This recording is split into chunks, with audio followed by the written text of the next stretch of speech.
On today's episode of the Real Recovery Podcast, episode number 115, we welcome Jeremiah N., a guy who spent years cycling through jail, a tent at a homeless camp, and heroin, convinced that moving to a new city was all he needed to fix things. He finally said, "Send me to treatment in a courtroom," and then got kicked out of treatment. What happened next is not what you'd expect. Plus, wait until you hear what he found sitting on a counter at a methadone clinic and what it meant to him. This is episode 115, and it starts right now.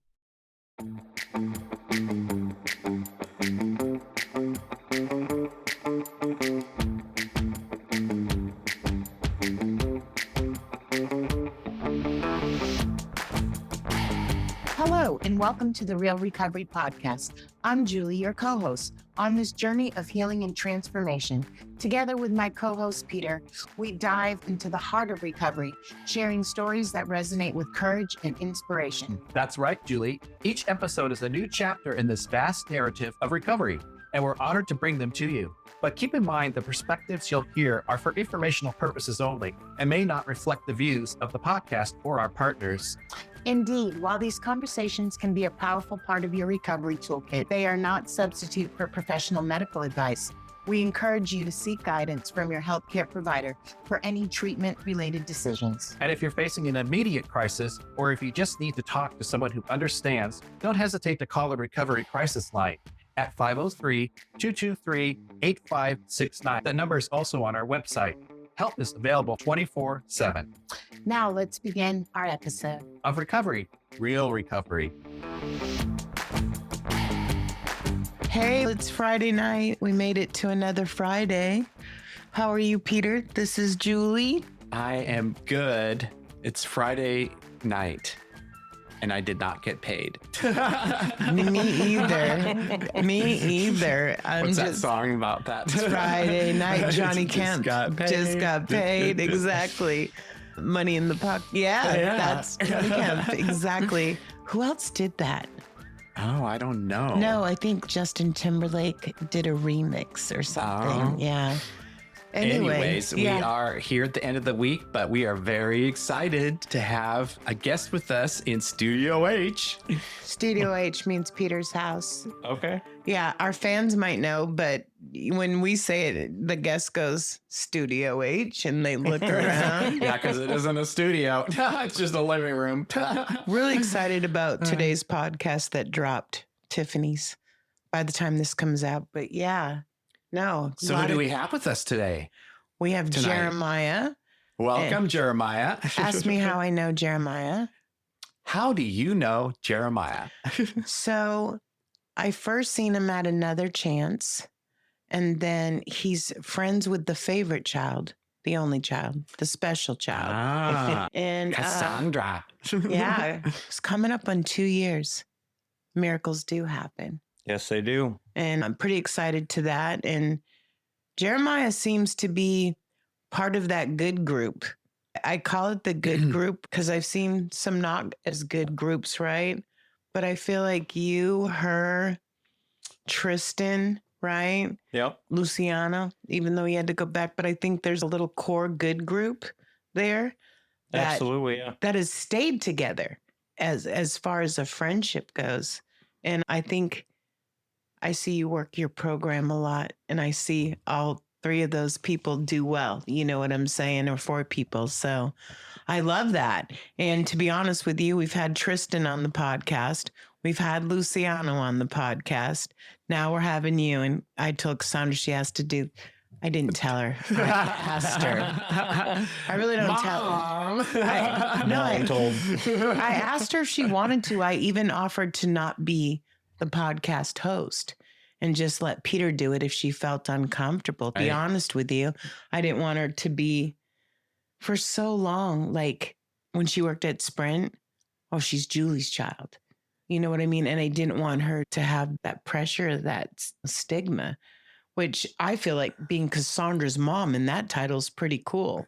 So I just didn't want any added pressure. But she said, yeah, she said I could stay. She said she wouldn't mind. So I think that's pretty good. And I've heard her story now and her amends, which, whoa.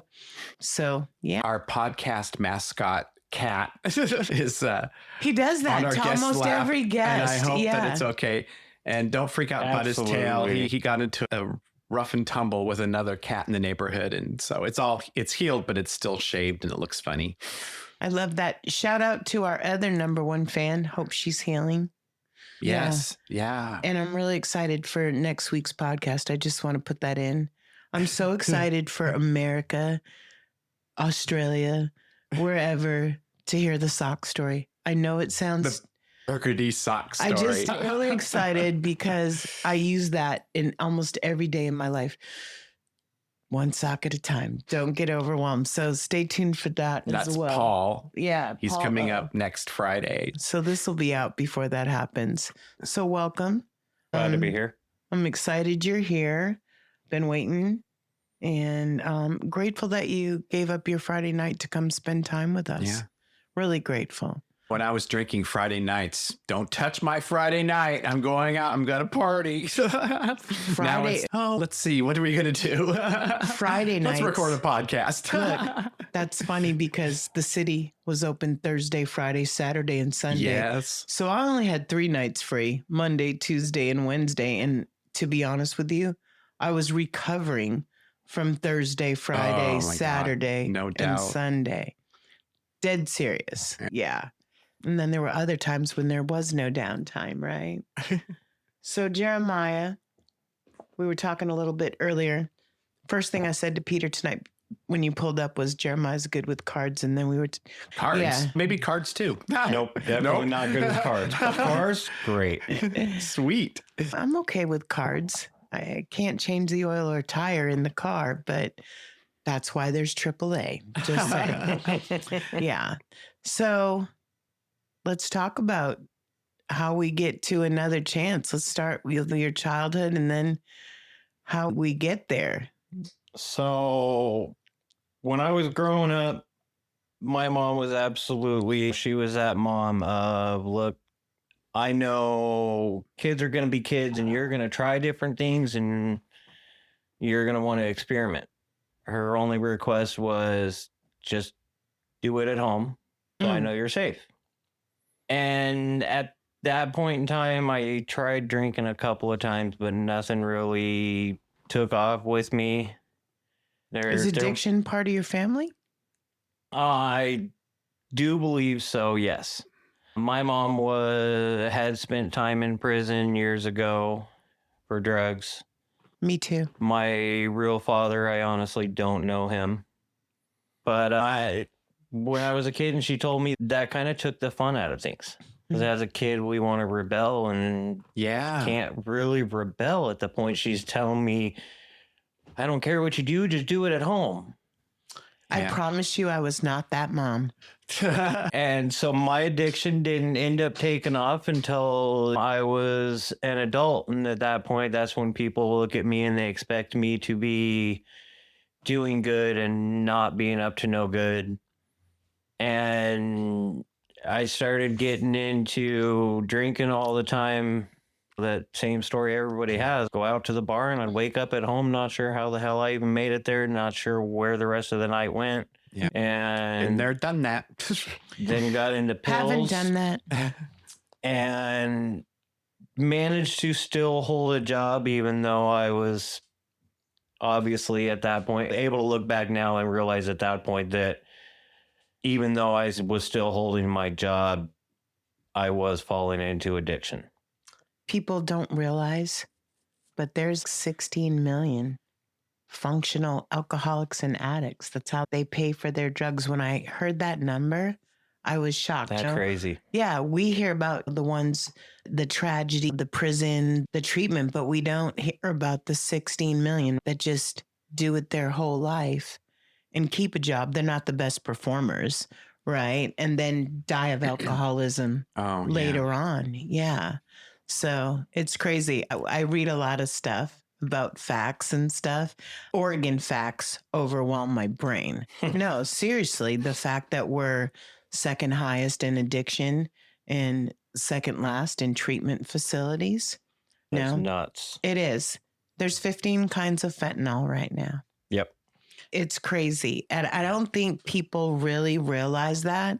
I was talking to my cousin last night and I was telling her, girl, you can get shot by my house, right? And I'm like, it happens every other week. And she's like, what's going on? And I'm like, what do you mean what's going on? Have you not seen? Yeah. So I don't know if it happening in every state, but it's almost becoming the norm here. That's the sad thing is it really is. Yeah. It was about the point that my mom passed away that I really just started letting go of everything. So before my mom passed away, I had my full-time job. I also had a shop that I ran building custom mud trucks and hot rods and rat rods. And I was doing mud bog racing and dirty stuff. Yeah. Once my mom passed away, I got the buckets. My mom was my best friend. I'm the youngest of 3, and so I was definitely a mama's boy. And at that point, I didn't know how to function anymore. And that's when I lost my job, I lost my house, my shop, gave up my tow truck, all of my trucks, all of my bikes, gave up everything I had and let myself go into addiction. That lasted for about 6 months. And I realized that I needed to do something different. I still at that point did not admit to myself that I had a problem. Yeah. I just knew that I needed to do something different because I'm sleeping on the floor of my friend's motel room as they're trying to hide me because they're not supposed to have guests there at night. I've done that. So I figured all I needed to do was just move to a new location. So I moved from Spokane, went down to Seaside, got a job right away, and threw myself into work. And I was doing probably 80 hours a week. Yeah. And everything went great for about that first 4 months. And then it never fails when we're not willing to admit that we have a problem. Mm-hmm. And all we do is just try to change locations or throw ourselves into work to fix everything. It doesn't fix everything. It's a separate addiction. Yeah. I think I've been there. I think Peter's been there. Oh, yeah. I think you can be addicted to work, success, money, shop, like a million things. And I think you don't see it because if you're working, it's a good thing. You know what I mean? That's how you rationalize it until it's not. Yeah, Yeah. absolutely. Yeah, that made it for about 4 months. And then somebody dangled that bag in front of my face and Bag? it was a bag of heroin.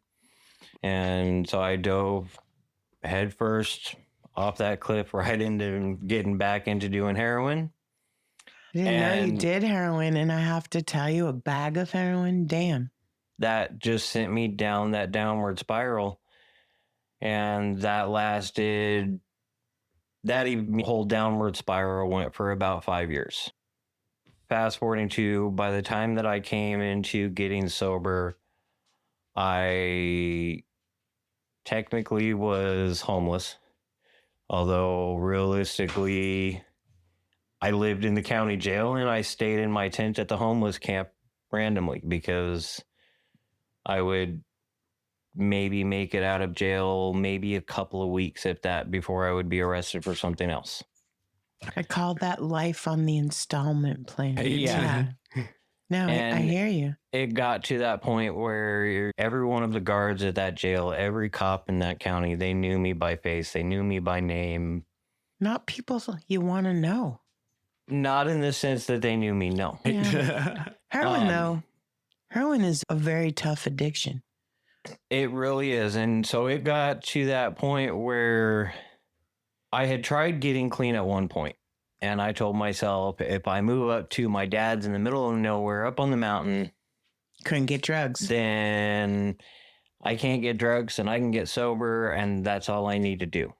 Again, same thing. I wasn't admitting to myself that I had a problem. And that lasted. It sounded like a good plan, though. I just want you to know it sounded like a good plan. I lived up in the mountains, cutting wood every day, did great for about 2 months.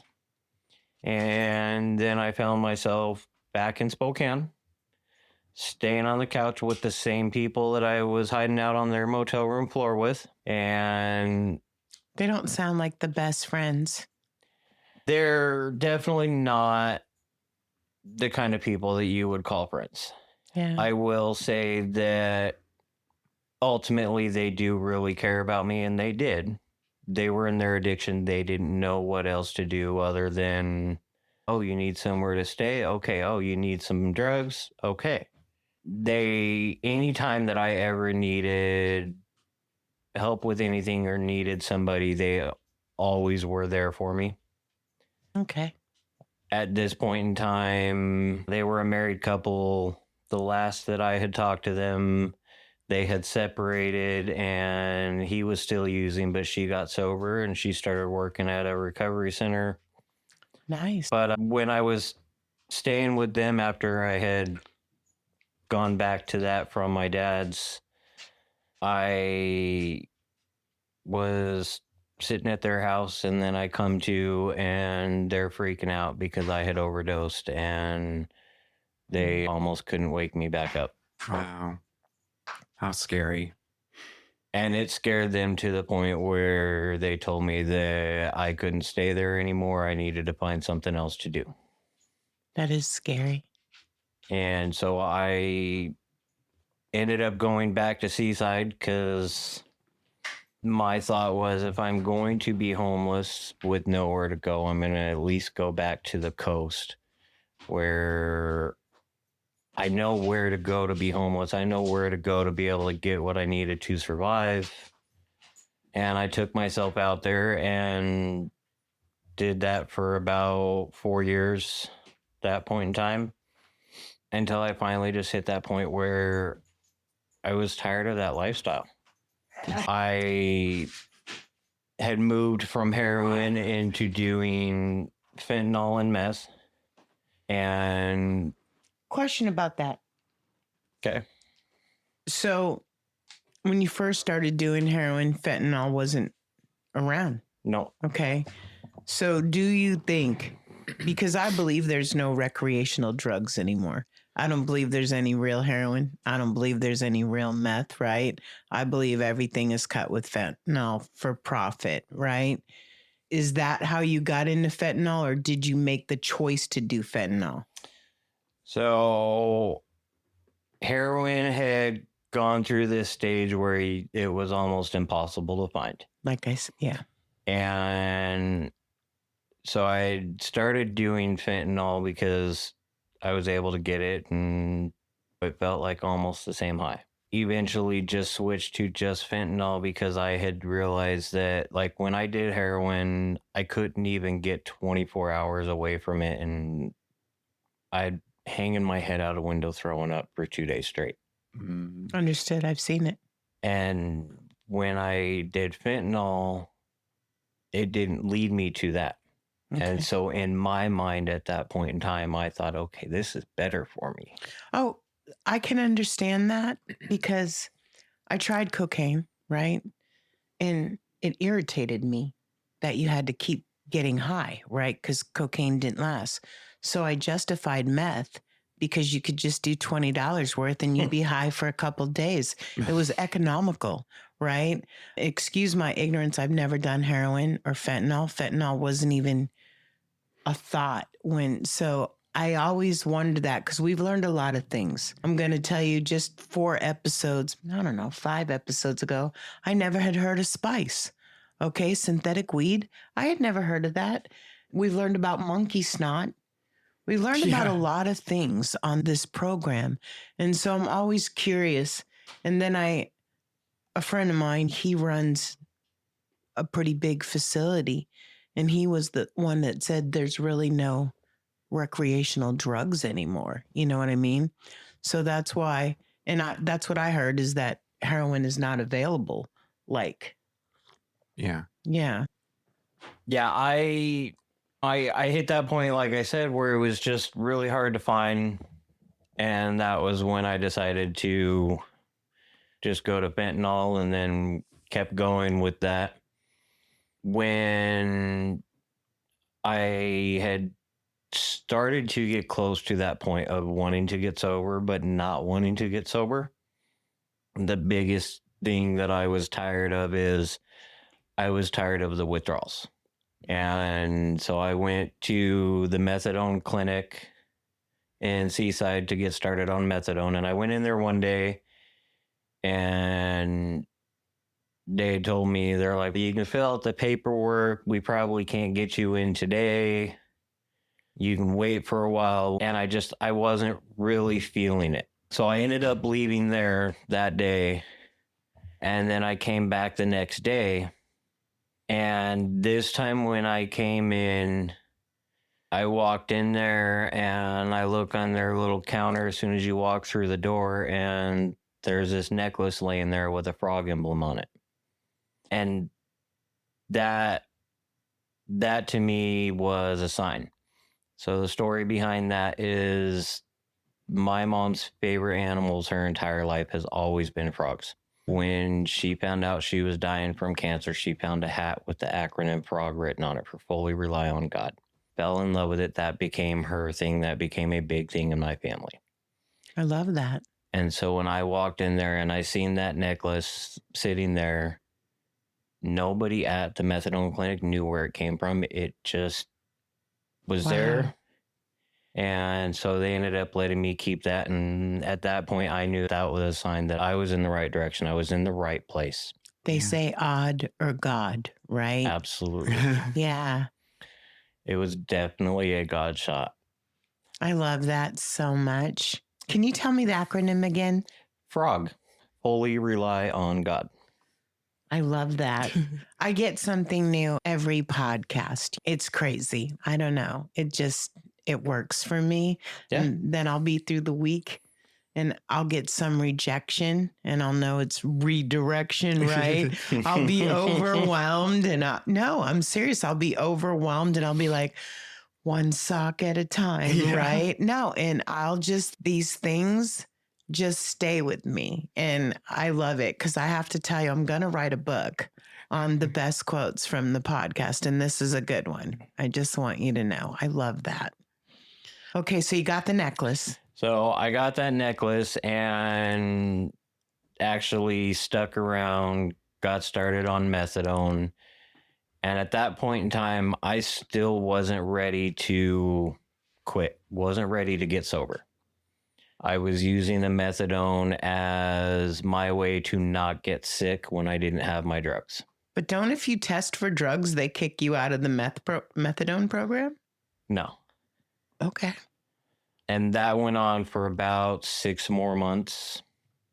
And then doing my normal in and out of jail deals, I was on my way back to my tent at the homeless camp one night. And I had that thought wash over me that I was tired of living like that. Yeah. I was tired of living in a tent. I was tired of having to go out and collect cans and do whatever I had to do to be able to come up with money just to survive, whether it was food, whether it was getting my fix, whether anything, propane to heat the tent. And so I sat there and it was January 19th. Cold. Of 2024 at this point. And I called my sister. And it was probably 9:00 at night. And I'm like, hey, so taxes are coming up soon. And I know you're going to get a new SUV. Do you think I could get you to give me your one that you're driving now when you get a new one so that I can get away from here, so that I can get away from this? Because again, I wasn't ready to admit that I had a problem. I just knew that what I was doing wasn't working. And my thought was, go somewhere else that'll fix it. Yeah. Had those thoughts too. She told me, I don't know, we'll think about it. And I get off the phone. And at this point, I'm walking down the road and I'm praying at the same time. And I just pray. I'm like, all right, God, I need to get away from this life. I need to get away from here. The only way for me to get away from this life is to get away from here.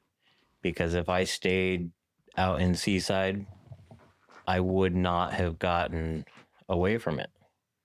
And It's a small community. It is. It is a really small community, and there's a lot of homeless there. I seen it. I got back to my tent at the homeless camp, and I'm sitting there in my tent and talking to the girl that I was dating at the time, and I can kind of hear what's going on. I can hear the cops walking through the homeless camp. And so at this point, I already know in my head, okay, cops are walking through. That means they've got it all surrounded. Whatever. I had just gotten out of jail a week ago. There's no way they're here for me. I just want to know how you keep getting out of jail. That didn't work for me. So how do you keep getting out of jail? I would go in there and they would give me 90 days in jail. And so I would sit in there and I would do that, and then I would get out. No probation? I was on probation. Most of my arrest was because when they tell me Probation violation? leave here, go next door, check in with your probation officer. My next thought was, okay, I can turn left and go down that driveway to the probation office, or I go straight, I get on the bus and I go into town and I get myself more drugs. And I'm not feeling sick anymore because I've been in jail for 3 months. That's crazy, though.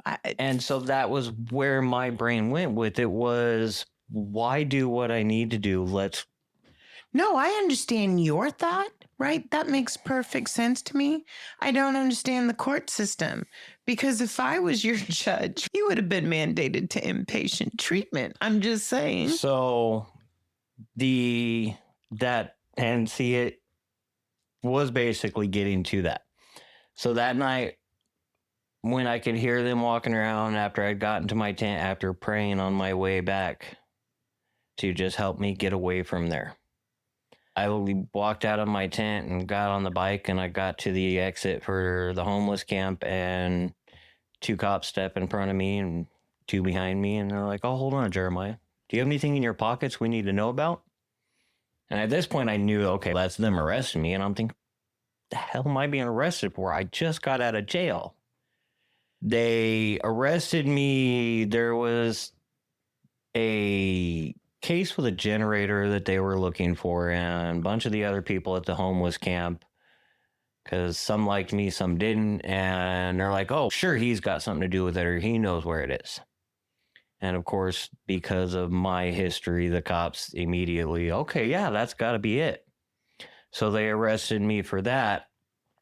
And they bring me in there, they question me, and I tell them, like, honestly, at this point, I can truly tell you I don't know anything about this one. It's the one time you're innocent, right? Yeah. I had a case like that too. So my public defender, I talked to her right before court, and she's like, I got to see what they're offering, and I don't even really know what's going on. I'm like, honestly, this time I can tell you that, honestly, for some reason, I'm not worried. Just something in me, I was not worried about that case. Maybe because you didn't do it. And I go to court the next day, and all of a sudden, everything is just dropped. But before everything finishes, my probation officer speaks up, and he slaps me with 6 probation revokes. It's about time. And wanted to give me 6 months in jail. And at that point, like, I knew in my heart that it was time to be done, because I knew that if I did that 6 months and I went back to where I was at, it was just going to be the same thing. Revolving door. Until eventually I would be locked up a hell of a lot longer than just 6 months. Or even worse, dead. Yeah. Yeah. Yeah. So I told them, I'm like, send me to treatment. Amen. I am ready to go to treatment. So I have a question. Okay. So I, thinking I was intelligent, went to treatment. They stashed me there. Just a few, maybe a mile from here. I was at Coda, right? And lucky like you, this whole jail get out thing, I don't know if that's lucky or unlucky, but my lawyer called and said, they're not going for the treatment thing. You're going to prison no matter what. So my question is, Were you thinking that would get you out of it? Or are you really ready for treatment? Or both? It was a bit of both. Okay. So I knew that if I told them to send me to treatment that I was ready to go, that they would send me to treatment. And as long as I completed the treatment, then I wouldn't have to do the 6 months in jail for the revoke. Absolutely. Treatment's better than jail. And at the same time, also, I was tired of that lifestyle. In my mind at that point, I kept telling myself that I would do the whole sober thing for a while, and then I could go back to using and just be normal with it. Because, you know, in that frame of mind, Yeah. we still think that there's a way to be normal. Whether it's drugs or alcohol, we think that after some time we can go back and have one drink or one or two hits and be able to put it down and not have an issue with it. I went to AA just to get off parole. I was just going to do 6 months there and get off parole. I just got scared, and so I stayed. Seriously. So I was so scared that I'd fuck up on my own. I went to CODA inpatient treatment out here in Gresham. 181st? Yep. That's where I had to leave to go to prison. I made it a month and a half in. And I'm definitely that person that doesn't always listen to the don't do this. I am that person. If somebody tells me don't do this, You do it. I do it. And so we get there and they tell us no talking to the girls, passing notes, talking in person, whatever, you will get kicked out. I was that person that, of course, thought I can get away with this. So can I tell you something? Cassandra's father, okay? True story. And this is some bullshit, okay? He met his wife at CODA Inpatient Treatment Center, okay? And it was crazy. Got kicked out. They both got kicked out, right? And I don't know how you thought this was a great choice, okay? And it was funny. It gets kicked out and he comes to my house and he was like, hey, let's try to, and I'm like, no, you can go to your mama's house, right? So then he stops at this lady's house on the way home and then they're married. And it was like the worst get together in treatment ever in his whole entire life. So yeah, I don't recommend that at all. It scares me for people because if you're both in, this is my rationale. If you're both in there for an addiction, right? Two wrongs don't necessarily make it right. It's just like when you go to prison and you get a girlfriend or a boyfriend. What the fuck? You just got your boyfriend and girlfriend from prison. What's on their resume? These are things I highly don't recommend. But yeah, men are men, women are women. Yeah, I see it all the time with outpatient treatment, fresh out of treatment. I see it all the time. And of course, for some reason, I thought I would get away with it. I figured if I do it this way, I hide the notes here, they're not going to see it. And God always has a plan for everything. And one of the other guys that was there in treatment, he ended up finding the note and he gives it to one of the counselors. Oh, hey, it was one of the notes from the girls. He's, oh, hey, this is for Jeremiah. Will you give it to him? Dumbass. And yeah, pretty much. But it's worked out the way it's supposed to. It was God's plan. He knew what he was doing with it. And at that point in time, I didn't see it, but we never do. It's afterwards that we see it. So they come to me and I know at this point I'm going to get kicked out. So I've got all my stuff ready. I've got all my stuff packed up. And they come to me and they tell me, they're like, oh, you were conversating with the girls. Honestly, no, I wasn't, because I never got the note. So there was no full conversation there. And they had found a box for a vape in my stuff. And so then they went to, we're going to kick you out because you deviated a pass and then you went and got a vape. I have no problem being honest. And I told them, I did not deviate a pass. The vape that I have that you did not find, because I knew to at least hide it where you're not going to find it, I had delivered to me, which wasn't any better. And so that leads to me leaving there. And I walk out of there, and I'm from Seaside. I've never even been in Portland before this point of coming to inpatient treatment out in Gresham. So I walk out of there, and I'm standing there on the sidewalk with my stuff. Not a clue where I'm at. Not a clue where anything is at. And I came from a small coast town, and now I'm in this city. I'm overwhelmed just looking at 181st, much less anything else. Totally get it. And so I'm sitting there trying to think of what I'm going to do.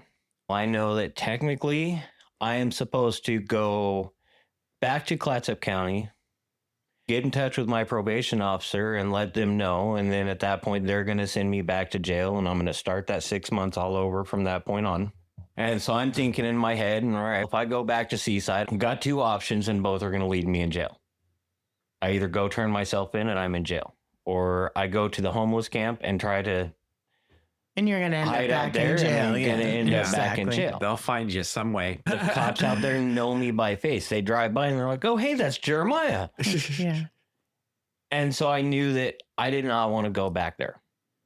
So I decided, I got a hold of somebody that I had met in treatment, and they gave me the phone number I needed, and I called to get into sober housing. Rob Blackhouse. Rob Blackhouse, yes. Oh, awesome. I got into housing at his house and got started at Another Chance because he asked me when I went and met him. First ever meeting I'd ever gone to. I went to Rob. meet him was Rule 62 on a Saturday night. Don't take yourself so seriously. Yep. Hold on. I just got done reading this. It's in the book, The Ripple. And, I know. It came from a group in Ohio, okay, that seriously, they built a 3-floor recovery place. The first part was for meetings. The second part was for treatment. And the third was to rebuild. And they put all this rich guy put all this money in it and tried to be like autonomous from AA, but in AA, right? And it all went to hell, okay? Because they tried to do their own thing. And literally they sent a note to AA, which is why each group is autonomous, right? But they have their own meeting, right? But the same principles, the same steps, right? The same format. And when the guy sent this letter to Unigroup, he said, Rule 62, don't take yourself so seriously. That's how Rule 62 came about. I just read this week. Wow, look at you. Yeah. Focused right now. And it's crazy distraction. But for people, I'm always working on something, right? And it was Drop the Rock this year. And I've read it twice, but this year I really read it. And now from the rock comes the ripple. So it goes from step 6 and 7 to 10, where you're taking personal inventory all the time, continuously. And yeah, that was part of the stories. So Okay. that's how Rule Now 62 you know. came about. Now you Learning all something know. new every day. Me too. And I think when you stop learning, you become stagnant. Absolutely. And So I learned from you. And a big part of what keeps me going is I have told myself from the beginning, because I knew that I did not want to go back. I did not want to go back to where I was, back to that life. So I told myself that no matter what, I was going to keep moving forward. At this point, did you finally admit that it No. was? Oh, boy. So I went and I met Rob at Rule 62 because I knew that I went and talked to a house manager because I'd gotten 2 phone numbers. The phone number for a guy that was managing a house for Rob, and then I got Rob's number. Wow. And I'd gotten in touch with that house manager, and I can't just move you in. One, you've got to fill out this application, but then you've got to have money to be able to move in. I didn't have any money. And he tells me if we can get in touch with Rob, then you can meet up with him and he can help you get into an outpatient treatment center. I'm like, okay, I'm willing to do this. And so I went down there, and that first time that I walked into Rule 62, I was terrified. I seen all those people in there, and I did not know a single person in Portland, so super overwhelmed, anxiety through the roof. I end up meeting Rob, and he asks me, what are you willing to do for your recovery? And I thought about that. And at that point in time, I knew I was willing to do absolutely anything, whatever it took. Amen. To not go back. I didn't truly know at that point in time what recovery was, but I knew that I would do anything to not go back. And so I told him, anything. Anything. Yeah. He helps me get into outpatient treatment at Another Chance. And I get moved into his house.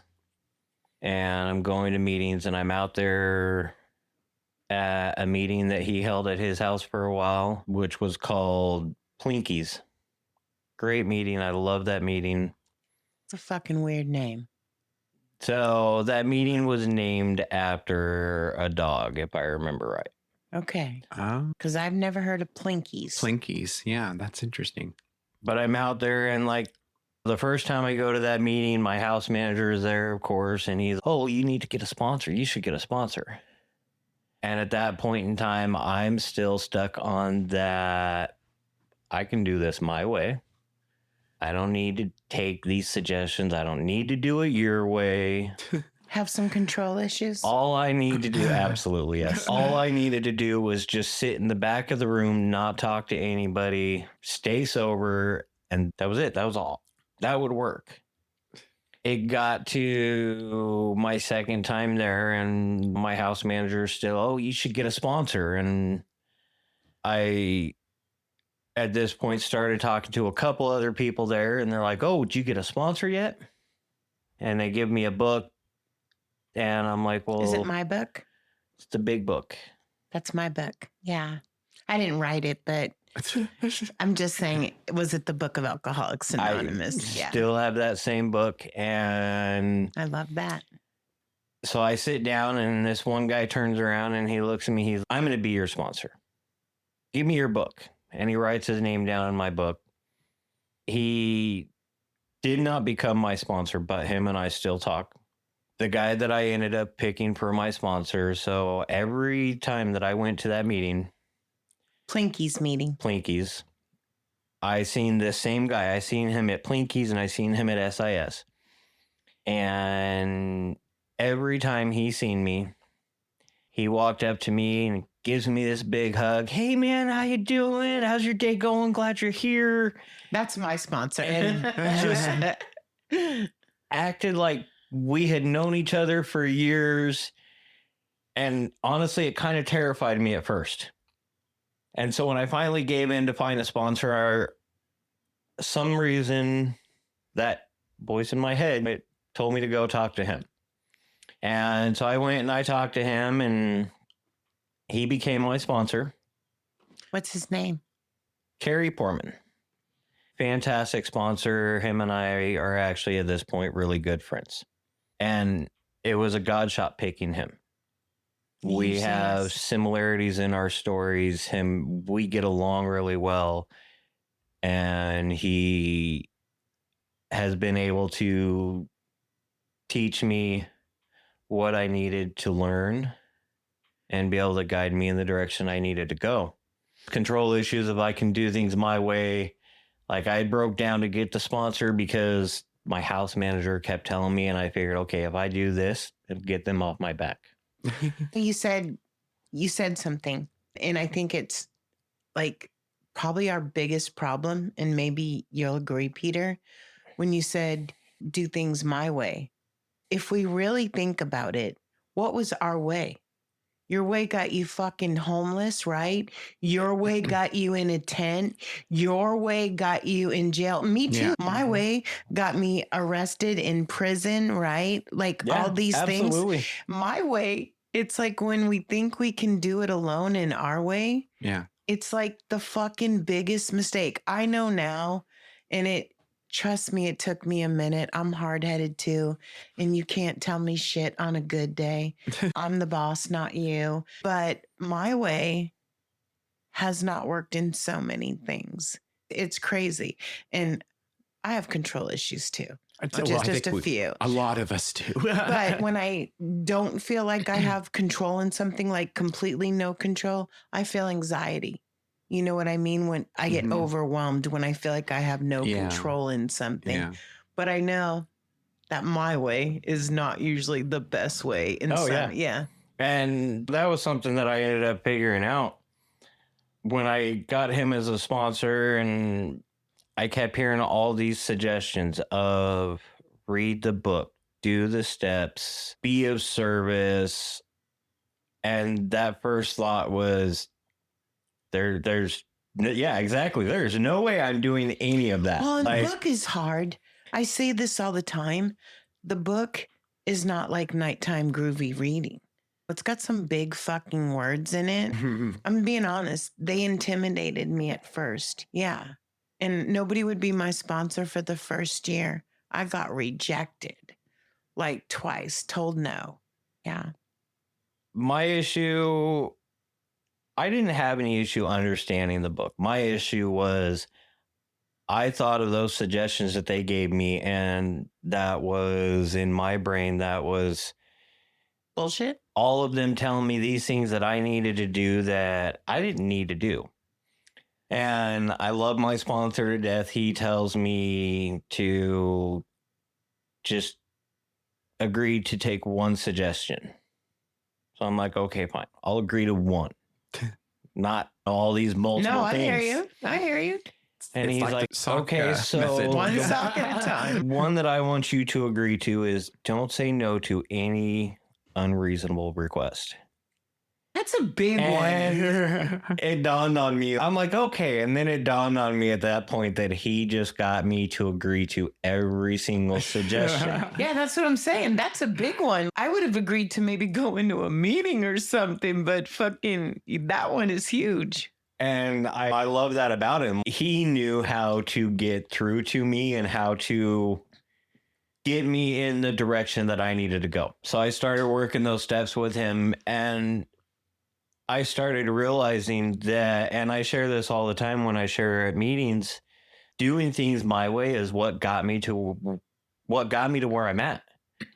And so I had to realize that I can't do things my way, and that I had to try something different. Yep. And my sponsor is real big about including his sponsees, whether it's going to meetings, going to events, retreats, anything, like getting us in the program. And so he put me into the middle of the program, and that got me going. So I started going to the men's SIS meeting, which is on Wednesday nights out in Milwaukee. Fantastic men's meeting. And I remember sitting there right after I moved into Rob's house. We went to Prineville for the weekend. Had a great time. Is that where you had to dress up and do some kind of show? They have. I heard about this. I saw some pictures. Prineville is a lot of fun, and they make it fun for the newcomers. I had a great time there, and that kind of that showed me from the beginning that there is fun to this program besides just doing what we need to do. We aren't a glum lot. Yes, exactly. And on that note, we talk about this, but I think you have to make sobriety and recovery as fun as you did your addiction, or funner, so that it's attractive to you. You know what I'm saying? And were there costumes? And was there a talent show?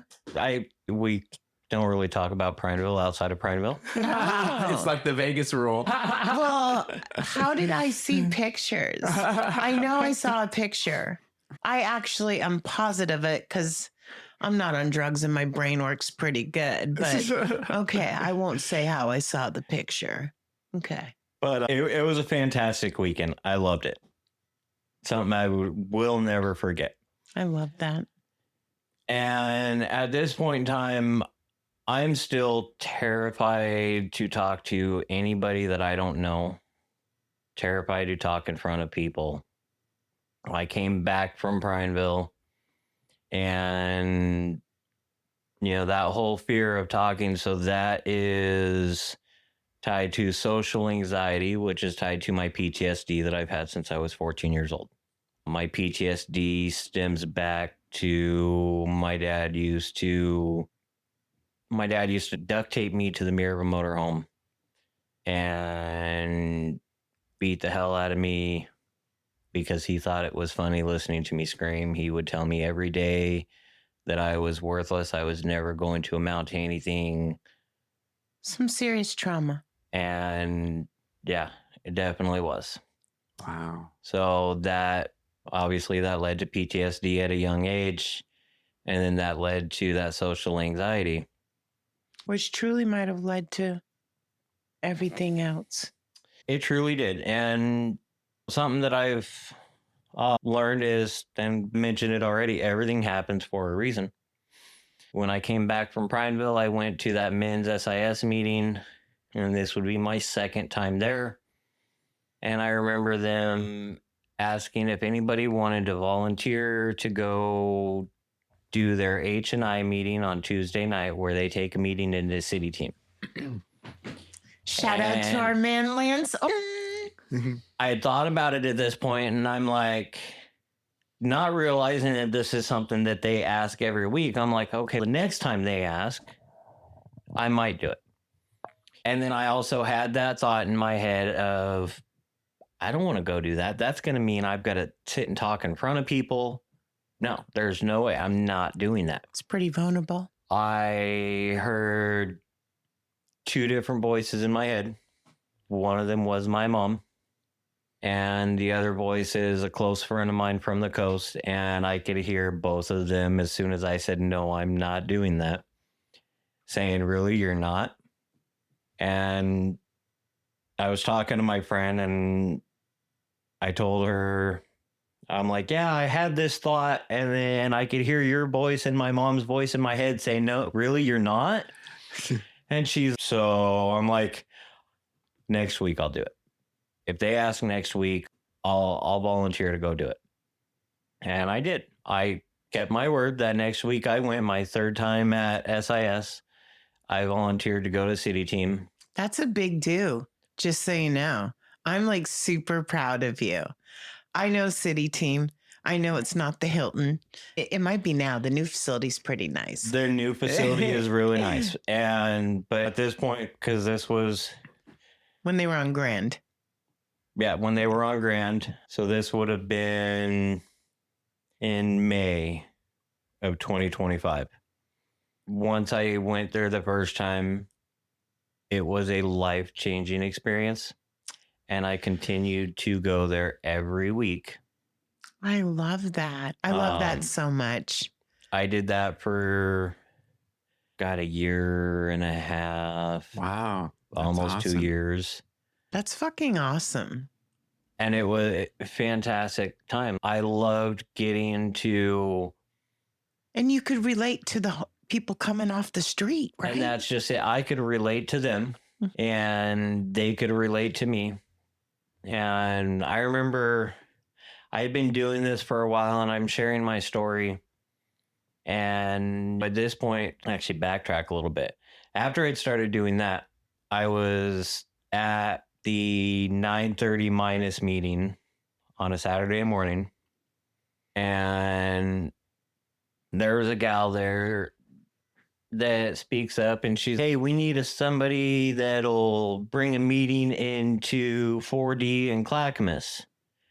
And I'm thinking, more of our people, Jeremiah, more of our people. I love doing H&I. I'm so down to do this.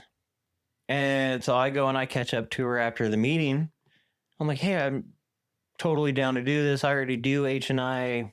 I've really been enjoying this. She's okay, great. Reach out to this guy, work out with him. You need to figure out what day you're going to do it. You need a name for your meeting. You need to get the readings, the coins. I'm like, wait, you want me to start a meeting? Wow. And she's, yeah, I thought for about a quarter of a second. I'm like, okay, I'll do this. And so I started doing this meeting. Please tell me you have a better name than Plinky's. Actually, the name for that meeting that I came up with was Unwasted on the weekends. Oh, I like Nice. that. That's pretty smooth. Okay. I did that meeting. I did it for about 6 months. And between treatment, the other meetings, and It's a work, lot. it was getting to be a lot. And so at that time, a sponsee that I had, I passed that meeting on to him and then kept moving forward with my recovery because Recovery can be a lot. When I was off work, oh my God, I was Zoom hosting, doing this, the church, the toilet, like a lot. And when you have, it can get overwhelming when there's too much. Yeah. Absolutely.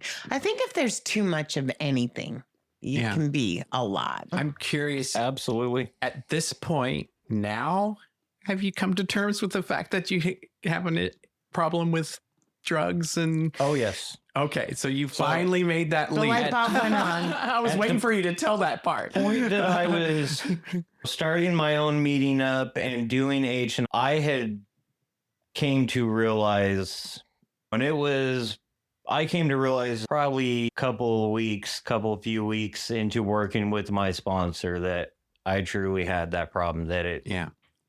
and so when I'm doing this meeting, that was actually how me and Cassandra ended up meeting, because we went to treatment all the time and we had talked a few times here and there, and I was telling people that I was starting my own meeting up and promoting it to get people to go there. And she's, I really like that you're doing this. Me and Cassandra thrived in treatment. I think she just needed some structure again. You know what I mean? yeah, absolutely. She wasn't one of those ones that, just like school, she always went. You know what I'm saying? I just think you get some people that aren't good for you out of your life. You get some structure, some accountability. Oh, yeah. Yeah, I think those things No, are. the structure is good for us, especially in the beginning. I love that about Rob Black. I want you to know you're like maybe our third or fourth person that has really thrived on his structure and the house and stuff. I've seen it for Max. I've seen it for Justin Rye and Devlin. I've seen it work for quite a few people. The structure, I think for me, structure is everything. Yeah, that structure was truly what I needed. I've met a lot of good friends there. Me and Devlin were housemates. Me and Luciano were housemates. Oh, I forgot about him. I remember the day Luciano moved in. Loved it. You guys are like, here's one side of the scale and here's the other, right? And I don't know how your dance moves are. I don't dance. Like, because Luciano is pretty flawless at dancing, right? But it's cool that you guys have a middle ground and there's a bond. I love that. And it's recovery, right? Sobriety. Yeah. Absolutely. Yeah, so I built that friendship with him and Devlin and actually built a good bond. And then Cassandra, her and I built that friendship, and it simply started when she started supporting that meeting that I was running. I love that.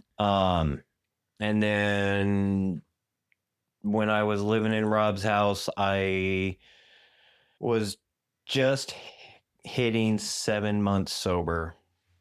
I had been in his house for 4 months at this point. And he comes up to me at the end of the Shoberstock camp out. In Clackamas River. Yeah. He comes up to me after the end of that camp out and so I've talked to your sponsor. I've talked to your counselor at treatment. I've talked to the other staff at treatment. I've talked to your house manager. Do you want to go and manage these 2 houses for me? Wow. That's what an honor. And I've actually heard you a really good manager from a couple people, just so you know. I have connections if you don't notice. I saw the pictures in Primeville. I know about the river trip. I know who was at the river trip. I have I always know.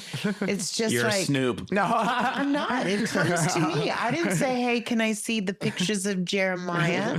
I didn't ask about the camp out. It was, you know what I'm saying? But I do have connections. Yeah. when he first asked me that, my first response was like, I was shocked at first. It's a lot. But those houses are a lot. I thought about it and just real quick, and same as everything else throughout my recovery up to that point, and still, I'm not going to say no. So I told him, absolutely, I'll do it. And it was another one of those things. It was really good for me. That moved me from just that structure of being in a house to moving forward. It was another step of me continuing to move forward. And then I did that for a while, and it got to that point where I kept having people come up to me that wanted to get into sober living, wanted to get into treatment. And I had those people in my community that I knew who to reach out to. And so as soon as somebody came up to me wanting to do that, I'm like, oh, hey, hold on. And I'd reach out to this person, reach out to Rob. And then I'd go to this person. I'm like, all right, so I've got you set up. We can get you going into treatment. They can get you into sober housing. You can be in there tomorrow and you're good to go. Yeah, Cassandra said that I don't know who you went and picked up, but you went and picked up somebody somewhere. And you guys got them to the place so they could go into treatment. And she said it was a lot. And she was like, Jeremiah talked me into it, but we did it. Yeah. Do you know what I'm talking about? I do. I remember that, honestly. I have helped so many people doing that same thing. I love that. And that was a huge part of my recovery. I loved it. I'm proud of you. Just so you know, I don't know that I'm that bold. I'm being honest with you. I get scared. I can help you and once you're sober a minute, right? But when you're fresh, I'm a little intimidated. I'm just being honest. In the beginning, I was absolutely intimidated. Like I said, I didn't even want to talk in front of people.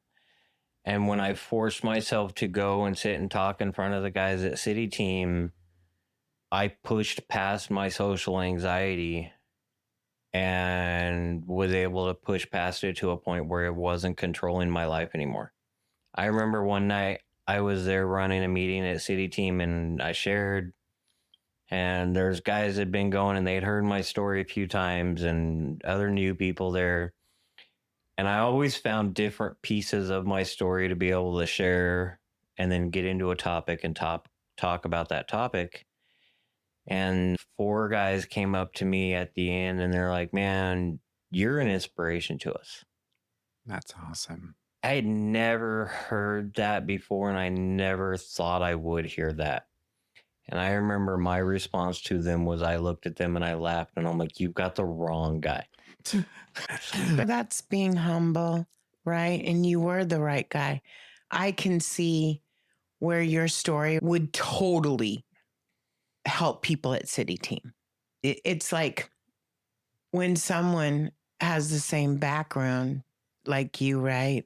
They're not about bullshit. You know what I'm saying? Because there's some people that can come in and speak and whatever, and they don't have a clue. You know what I mean? It's like Lance. I feel that Lance is authentic. Do you know him? He's their executive director. Yeah. Anyway, he did our show, and like, first of all, his story's amazing. I still want Cameron crazy camera. But I think you have to be authentic and relate to people to inspire them. Yeah. Are you still doing that? Are you still managing the 2 houses? And is that your job, or do you have a job beyond that? Or for a while, I was working for Rob as my job. I quit my job at Jiffy Lube and went to working for Rob and then managing a big house that he opened up. And I did that for a little while, and that was a lot. It is a lot. I think the people coming in and out, not everybody makes it. No, definitely not. Yeah. And not everybody. Devlin was telling me, and when he said this, I almost literally shit my pants. But he said in a matter of, don't quote me, okay, but let's say 10 months, 42 different people had been through the house. That's a lot of fucking personalities. Right. Easily that. Yeah. Yeah. But that to me is overwhelming. Overwhelming. I was Living gonna say. with 42 different motherfuckers, excuse my language, some clean, some not clean, right? This, that, the other thing. I think that takes a lot of courage. And so in that point in time, while I was working with Rob, I had been in charge of 4 different houses at different times. 2 houses, and then I moved to another house to get that one up and going because they didn't have a manager. And then he opened up a new house, and it was a really big house. It held 30 people in that house. Wow. And you're overwhelming me. A lot of personalities to that point where I realized that it was affecting my mental health a lot more than I realized it at first. Yeah. So at this point, it would have affected mine. Yeah. Yeah. I would have been affected when we got to number 7. I called my manager at the Jiffy Lube that I worked at because I was their customer service advisor, that greeter that talks to each customer. I love them. And I called him up and told him that I wanted to come back. He's all right, done. How much do you want to make? $25 an hour? Sold. He's, what days do you want to work? He let me pick my days. He let me pick how much I want to make. And it made me feel really good because they wanted me there. They appreciated having me there. And it's one of those things with my PTSD, and it's tied back to the things that my dad used to say to me.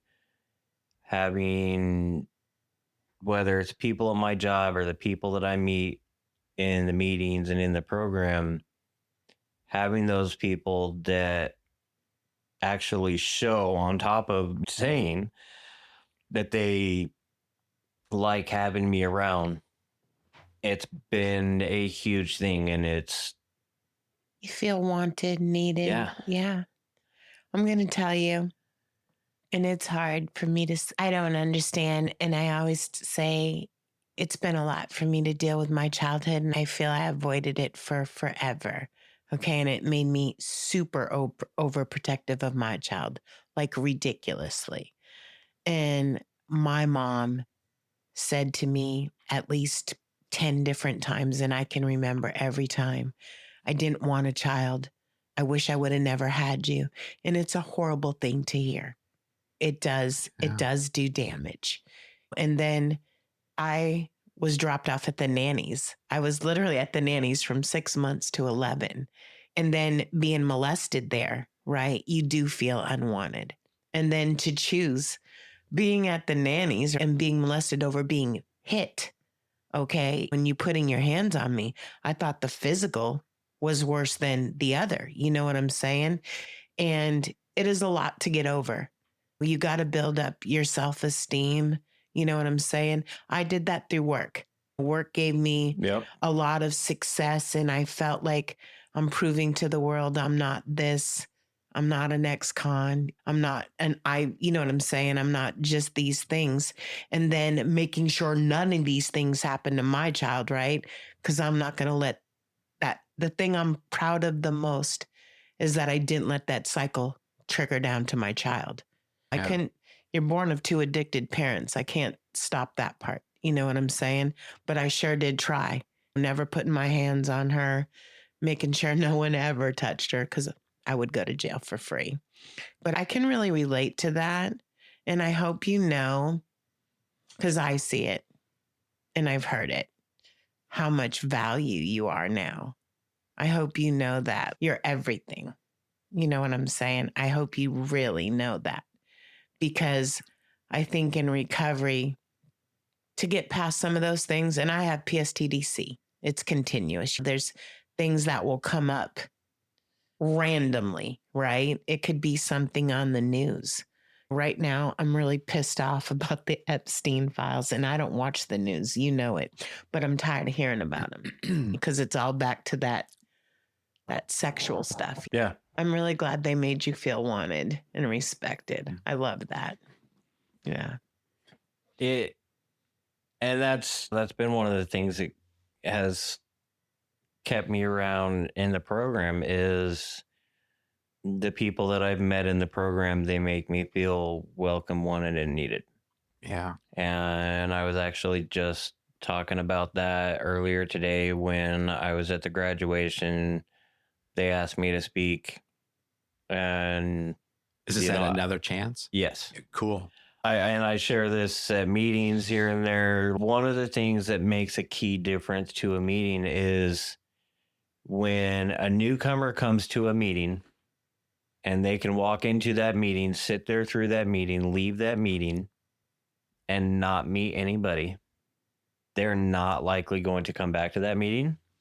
And it is a very high chance that person may not even go back to any meeting at that point.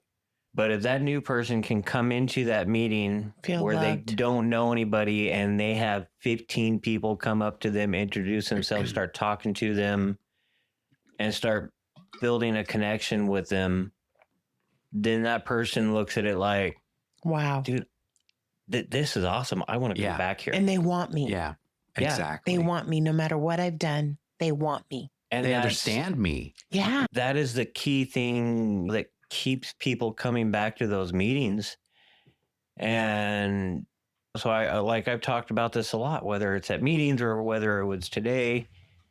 It was something that I noticed in the beginning when I went to that men's SIS meeting. One of the first things I noticed about it was I got there, I didn't know anybody. And same at Plinky, both of those. I got there, I didn't know anybody, but people just kept coming up to me. Shout out to Plinkies. I need to stop making fun of the name, okay? I'm just saying.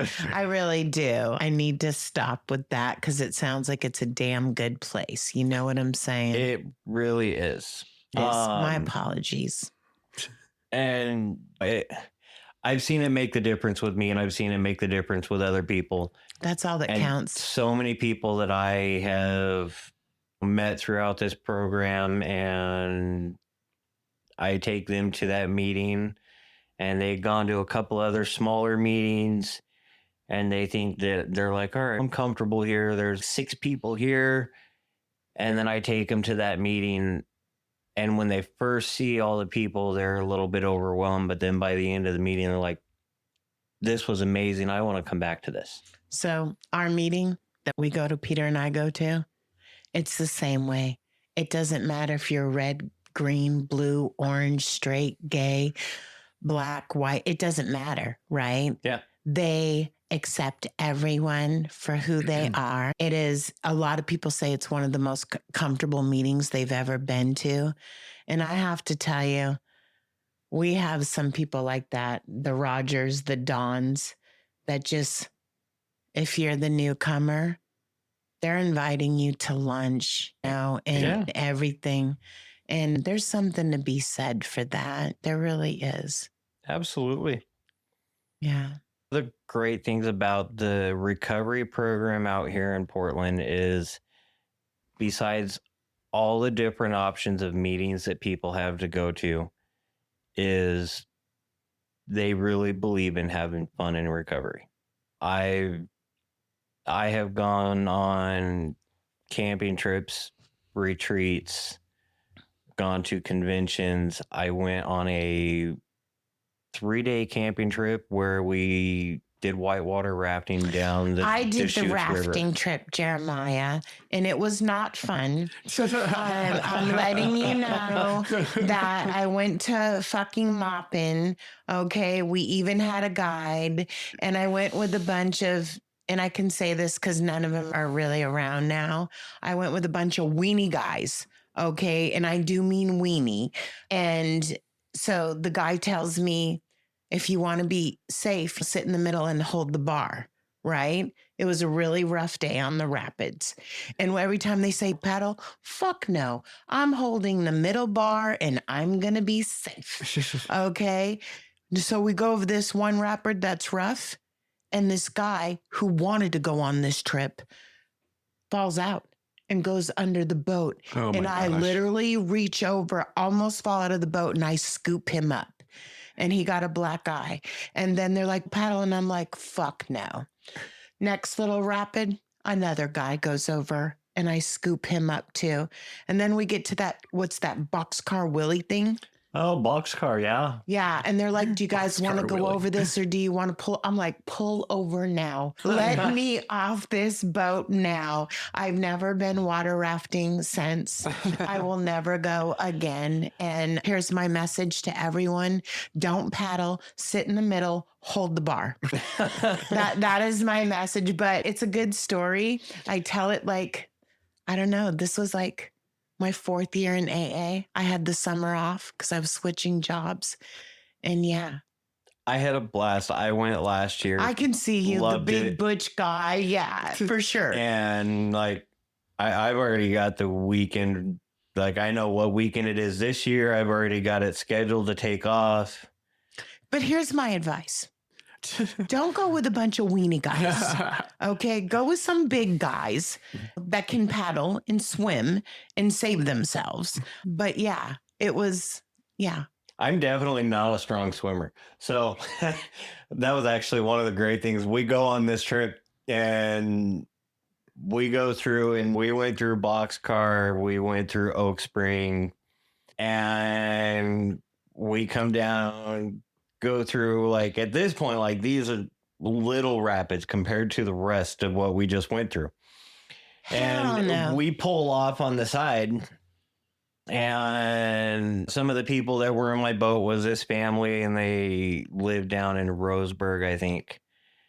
And they're like, oh, come with us. I'm like, why are we parking on the side? They're like, just come with us. I'm like, okay, fine. So I walk up the shore with them, and they're like, all right, jump in. I'm like, wait, you want me to do what now? And so I thought about it for a second. I'm like, fuck it. Okay. I jumped in the water. I forgot, like, I had my hat on still, my sunglasses.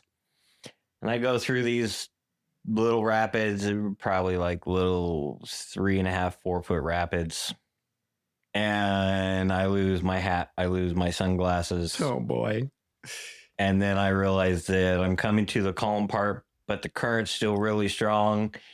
The boats are all over here. And if I keep going down, You're going to go over. yeah, things are going to get a whole lot worse. So I'm like scrambling to try to get over to the shore. And I get over to the shore and they look at me. They're like, can you swim okay? I'm like, no, not really. Like, why'd you jump in? I'm like, because you told me to. Oh my God. I know exactly what you're talking about, because the one good thing is I'm a strong swimmer, right? And I told those guys, don't you dare. Yeah, my friend, the guy who wanted to go on the rafting trip, the good thing about him is my first meeting, he said, I really hope to see you tomorrow. And he gave me a hug. And then the next day, he said, I really hope to see you tomorrow. Are you going to come back? And I swear to God, I just kept coming back because he kept asking me and I kept saying yes. No, at first, until I wanted to be there. And he was dying. And Okay. his last thing he wanted to do was go on this rafting trip. He probably shouldn't have. Okay. And that's probably how I got sucked in. And my friend Jen, she talked me into it and then she couldn't go. Oh no. So I'm the only girl. I'm Bait and just switch. letting, No. I talk shit to her all the time about this trip. And then he's the one that fell off the boat. Okay. And I saved him. I'm just telling you. I didn't think about it or holding on to the bar, and I just scooped him up. And then I was like, oh, I'm not falling out this boat. This isn't happening. And every time they said paddle, hell no. Yeah. But it is those good times. I will tell you, I'll remember it forever. Mhm. I'm glad I went because it was one of his last things. They had gone every year and he wanted to go one more time. Yeah. And would I have traded that? No. Do I want to go again? Fuck no. Yeah, no. I was excited for it. So I've always been an adrenaline junkie. I'm Like, not. Yeah. There was, when I lived in Spokane, I used to ride BMX bicycles down the steepest hills I can find. Yeah, not for me. Me and my buddy would race each other on these 1-speed 20-inch BMX bicycles going down this hill at 85 miles an hour, Oh my banging God. handlebars against each other. Yeah, you're crazy. I used to hang on to the side of my friends' cars at 75 miles an hour. Oh my God. Do you know what, Jeremiah? You're crazy. And Yes. what I think is a good time, pedicure, massage, facial. No, I've heard over and over my whole life I'm crazy. I had one friend who watched me. I went down this hill on my bicycle and it was like street. I went down the hill. I realized all this afterwards, but I ended up going over Afterwards. I ended up going over 100 miles an hour going down this hill. Oh my God. I sat up at one point, not realizing that I was still doing 95 miles an hour. The bike got the speed wobbles. I flew through the air. I probably cleared about 6 blocks and 3 bounces before I landed on my feet and walked away. So God, You just got or my stomach odd. going. Yeah, and here's the other thing to our listeners: do not do anything Jeremiah has just discussed. Maybe a rafting trip with a guide and life preservers. Don't take the advice he just gave, but take the other advice. Yeah, the other advice. So I used to sit there and think that that I had no purpose. I didn't have a purpose. You do. It didn't, as much as I have grown up my entire life going to church, I have read the Bible over and over, and I've even read the book of Jeremiah in the Bible over and over. None of it ever dawned on me until the point that I'm in my recovery and I'm doing everything, helping new people get into recovery, get into housing, get into treatment. And I look up at the church where I was going to the Wednesday night SIS meeting, and they've got Jeremiah 29:11 written up on the wall. And it talks about how he's got a plan, he's got a purpose, not to harm, but to prosper. And at that point, it dawned on me that all that time that I didn't think I had a purpose. And even when I got sober and I started doing the recovery and I started doing all that, I didn't look at none of it from that outside point of view. And I didn't realize that he was showing me that purpose. And you know what? There's another way you can look at it too, right? I think that your experience being homeless, that's just stuff that helped your resume for what you do now. Does that make sense? Oh, yeah. It was like your work experience. You know what I mean? In a different way. I believe that. I believe that in many ways. It's just, I know this is going to sound dumb, but we'll go for it. My business sense from running the escort service, I really believe helped me on the phone, talk to people. I believe you can get experience. Yours. Think about it. It's like part of your resume for your next job. You know what I mean? Yeah. No, And you're absolutely. legit. As we wrap up, I have a couple questions for the one main question we ask everyone. I do the Jeremiah thing though. I think that's really good. If you were our listener, you're sitting in the car listening to our podcast, what is some words of wisdom you'd want to give somebody that from you and your story? So the words of wisdom that I give people a lot is, and I talked about this earlier, no matter what, just keep going forward. I actually had a friend of mine who made up this little deal that hangs on the wall in my room that says, keep moving forward. Yeah. No matter what is one of my favorite sayings. Yeah. If there's anybody out there that is listening to this and they're new to recovery, they're struggling, they're just not sure if they want it, taking those suggestions that you hear at those meetings seems like a lot. But if you go through and you start taking those suggestions and look at it in that sense of one thing at a time, just like we talk about one day at a time. One sock at a time. Yeah, break it down. It makes it a whole lot simpler. And as you start doing that stuff and you put yourself in the middle of the program and you really start working that program of recovery, because there's a difference between sobriety and recovery. I say it all the time, Jeremiah. Sobriety is being off drugs. Yeah. Recovery is everything. Yes, absolutely. And I think there's been times in my life where I've done both. Does that make sense? Yeah. I think in the beginning, it was just enough for me not to use and show up, right? And I think as I've grown up, right? Yeah. The rest comes. Exactly. It doesn't always come. And I'm grateful you've gotten it sooner. And you said, if anyone's listening, there's about 30,000 people listening, Jeremiah. That's a lot. Yeah. Not to put any pressure on you or anything. And I had heard other people say this, and I realized that later on, looking out from the outside perspective, I didn't just put recovery in my life. I put my life into recovery. That's a good way to look That's at a it. good one too, Jeremiah. I got sober because I wanted that better life. And I put my life into recovery and I took everything seriously. And I put that same effort in my recovery that I put into my addiction every day. Yes. Absolutely. And at this point to this day, I stay sober because I found that better life. Now, old life is the old life, right? It's to me, it's so icky. What you do on drugs is not what you do when you're sober. And Who you are. Yeah. Who you are changes big time. I don't know. Tristan, I think it was Tristan, who said recovery is his first job, right? Yeah. Work pays his bills.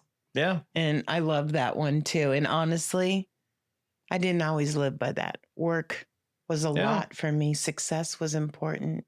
Now, I don't make as much money, but recovery is everything. I've got my job that I do, but I still make it a point to go to my meetings, even with the time that I have. So January, you're just a baby. You're just getting started. Yeah. Oh my God. January 20th of 2024 is my sobriety date. And I still work my program. I still go to my meetings.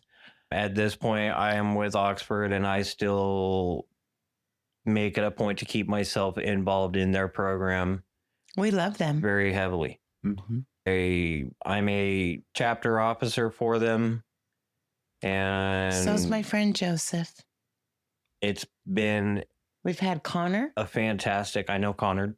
We've had Connor on the show and Patty, who is Oxford House. Oxford House. Yeah. We've met them at a few functions we went to and we couldn't wait to get them on the show. Yep. I know them. Yeah.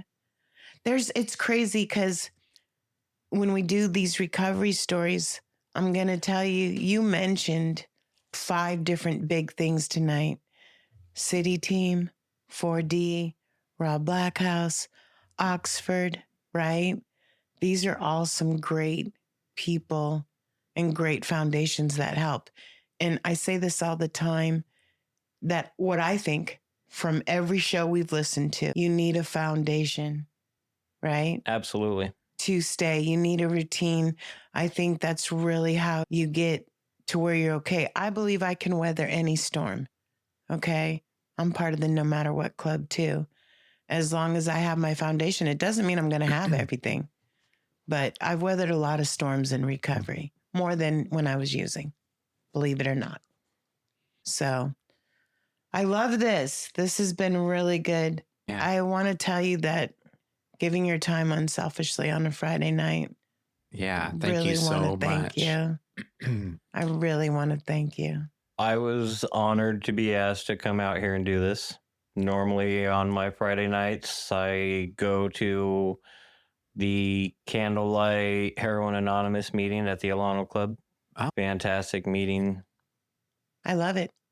And you said with all the time you had, you're just a baby, Jeremiah. You Absolutely. keep going. And I'll tell Yeah. you know what I've never stopped doing?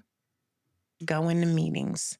No. It is part of my life. And I only surround myself with people in recovery. I'm so glad that you put your life into recovery, as you said it. I love that. And that for me, that's the same thing. It's like there's no distinction. I used to silo my normal life, my recovery life, this, that. No, my life is recovery. Yeah. It is what it is.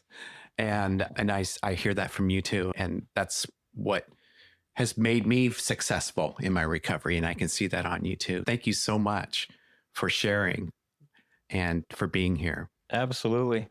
I really enjoyed getting to come here and do this. And you weren't nervous after the first 5 minutes, like I said. Huh? honestly, it was within a minute into it. People don't understand just how comfortable Studio H is and how elaborate the technology and we'll let them keep thinking that. But Studio H is super comfortable. And I have to tell you, if these walls could talk, the best stories have been shared. And what number miracle is Jeremiah? Oh my gosh, you had to ask me that. You're the technological genius. I think it's 115 or something. So we've had 115 miracles. That every episode is a miracle. People would have thought maybe they wouldn't make it, right? Yeah. And you are a miracle. It happens. I used to not believe in that stuff. Now I see it all the time. You know what I mean? People say a miracle, please. How are you going to see a miracle? I see them. I see them. I hear them. I know them. It's crazy. I want to get Rob Black on this show. He gets mentioned so many times in different stories that I'd like him to come share his. If you could help me with that. Okay. That would be a present for me. I would appreciate. Yeah. We got John on here. We've gotten Lance. So we've got some of the other people that you mentioned that have all been on the show with great, amazing stories. Yeah. Yeah. We had a great one last week. It's going to take a few weeks to get it out, but transcending hope. Oh yeah. This lady. Everything. Stay tuned, people. Stay tuned. Like they're just getting, every story is good. Next week, Paul O drops. And this guy, and I really, before the podcast, I begged him, please tell this story. And it's this story. And I heard it from him first years ago. And when I get overwhelmed every day, he always talks about just do one sock at a time. He was picking up one sock at a time. Okay. And I'm always telling myself, just one sock at a time, no matter what I'm doing, right? And so maybe Listen that's to 111. Yeah, maybe that's one meeting at a time, right? Yeah. Maybe that's one page of the big book at a It's time. a great visual. It is. Especially the way he tells it. He told it better that night than he's ever fucking told it. It was amazing. But yeah, so there's some really good inspirational stories. So I'm excited for yours. Thank you. Absolutely. Thank you guys for having me. No problem. This is Julie. This is Peter with Jeremiah. You can say your name. This is Jeremiah. Excellent. We'll talk to you in a week. Thanks for listening. And that's a wrap on today's episode. Thanks to each and every one of you for lending us your ears and hearts. Your engagement is what fuels our passion and keeps this podcast thriving. We cherish the moments we share here and hope they resonate with you, whether you're on a daily commute, at the gym, or just taking a moment for yourself. Make sure to head over to our website at realrecoverypodcast.com. While you're there, subscribe to our newsletter for the latest insights and uplifting stories from our community delivered straight to your inbox. Click that subscribe button on your favorite podcast player too, so you can keep up with every new episode. It's your support that keeps our conversation alive and meaningful. And if our stories have touched you, consider using the donate button on our site. Your contributions, no matter the size, are deeply appreciated. They help us continue our mission of sharing hope and healing. Join us beyond the podcast and follow our journey on social media. Find us on Instagram, Facebook, and on X, formerly known as Twitter. All the links are on our site, so you can stay connected and be a part of the Real Recovery community every day. Your likes, shares, and comments not only spread the message of recovery, but also remind us that we're all in this together. So, until we meet again, remember that recovery is a journey, not a destination, and we'll be here to accompany you every step of the way to recovery, real recovery. Thanks for listening.